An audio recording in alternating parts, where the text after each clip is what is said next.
If I had to describe Hurricane Katrina in one word, it would definitely be devastating. That is something that I cannot go through again, and I definitely would not put my family through that again. That is the most traumatic experience I've ever had.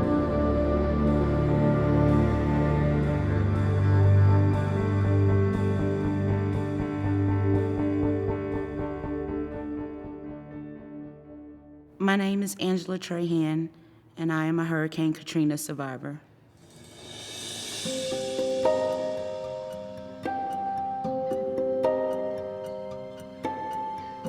Where we are right now is in the old chapel at St. Stanislaus.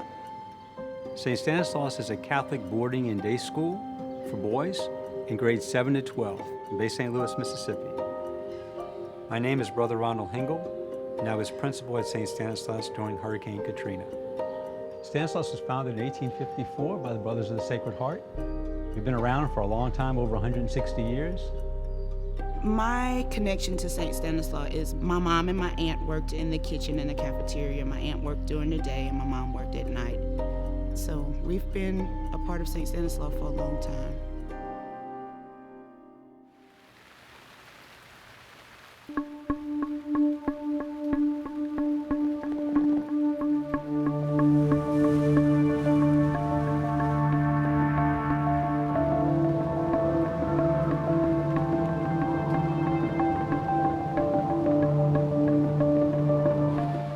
Heard about Hurricane Katrina, it was actually through my husband, Sam. He had been watching the news. Sam initially said, we're all leaving. We're not staying here, it's a Category 5. But my mom was adamant that she was gonna stay and serve her staff like she always does, and her boys. So that's why we stayed. We had 125 of us here on campus. We had about 26 brothers here, and the rest of us were faculty, staff, and we had around 50 students. And we were all on the second floor of our school building, and that's where we basically waited out the storm. In 150 years at that time, we had never evacuated for a hurricane. So we said, well, we can stay, no big deal. What we weren't prepared for was the water.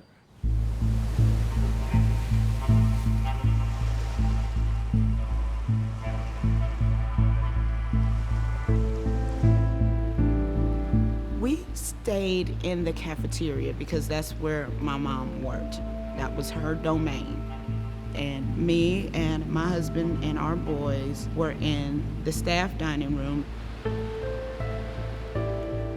Weather deteriorated Sunday afternoon, maybe around 4, but it really started hitting Monday morning around 4 a.m. We lost power a little bit after 5, and that's when the water started really coming ashore.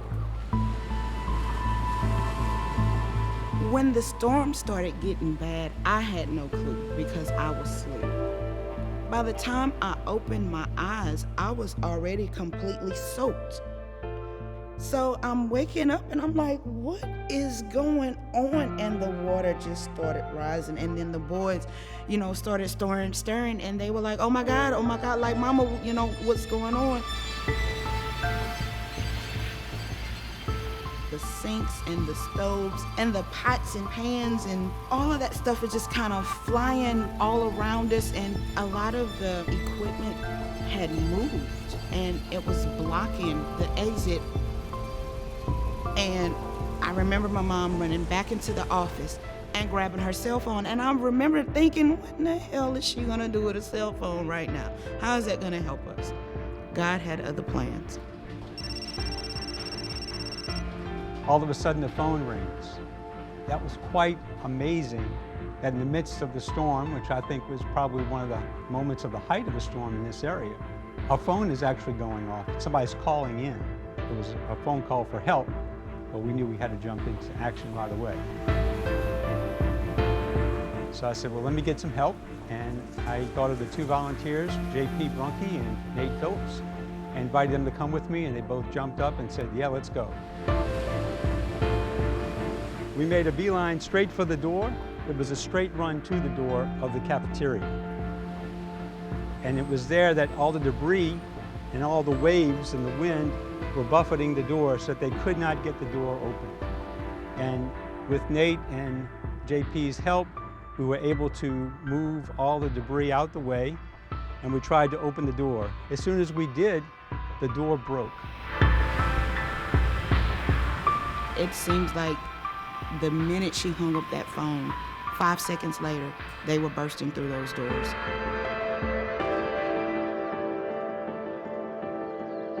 The last time I saw Brother Ronald, my son was basically attached to his hip once they came through those doors to get us out. It's been 10 years. Angie. Hey! Oh my God! How are you? You too! It's been so long. Oh my God, I'm getting teary here already. Seeing Brother Ronald after 10 years was kind of like bittersweet. That man and his crew saved us.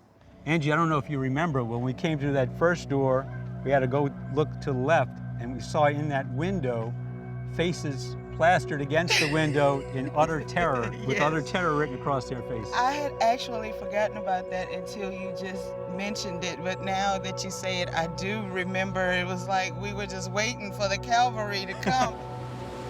When they opened the doors for us to go over the crossway, it was just a streaming flow of heavy water and trees.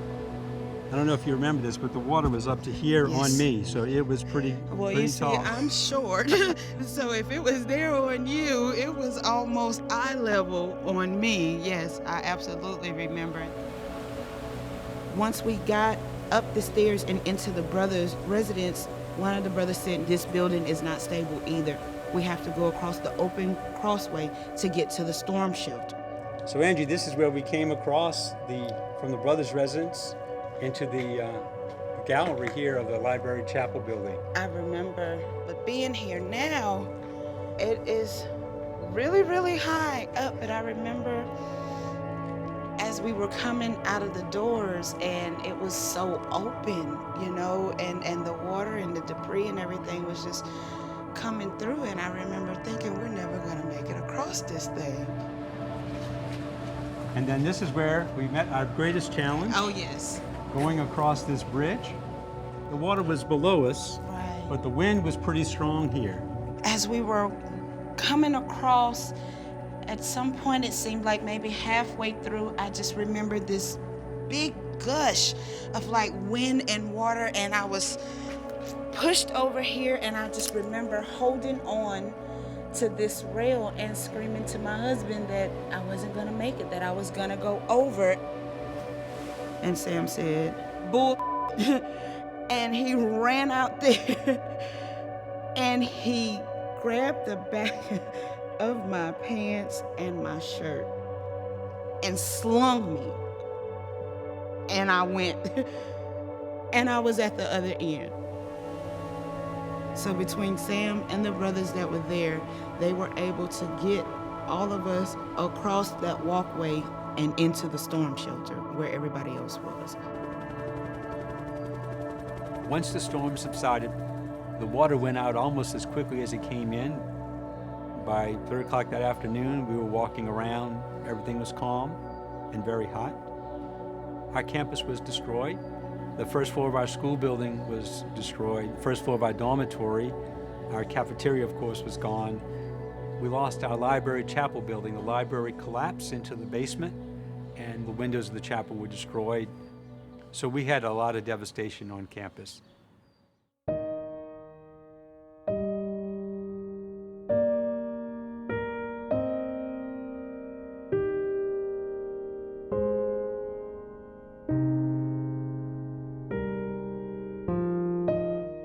This is the first time I've been back in this building since that day.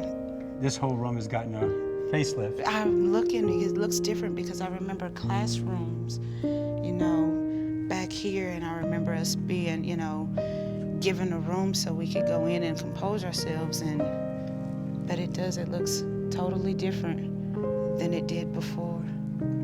Moved from a shelter to back to being study hall. Thank God. Thank God. Many people told us that when they saw Stanislaus jump into recovery so quickly, they felt encouraged to begin their own recovery because they felt if Stanislaus was coming back, then the local community would come back.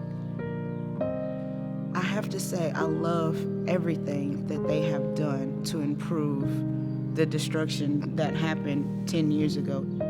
It's amazing and it's beautiful.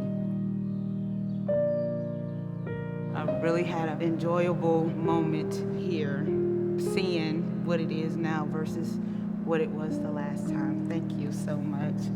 Well, I hope this will put the bad memories of that one fateful day in August, 10 years ago, away. It does. And replace it with some nice ones.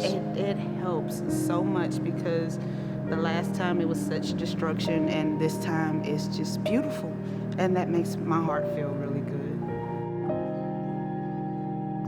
It was amazing seeing him again after all this time because we're here because they came.